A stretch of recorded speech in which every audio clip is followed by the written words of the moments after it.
என் வீடும் என் வீட்டார் அனைவரும் ஓயாமல் நன்றி சொல்வோம். நானும் என் வீடும் என் வீட்டார் அனைவரும் ஓயாமல் நன்றி சொல்வோம்.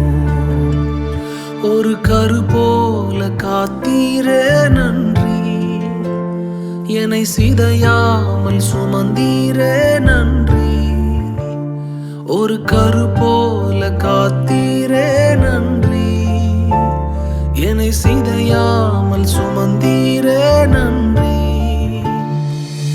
எபினேசரே எபினேசரே, இந்நாள் வரை சுமந்த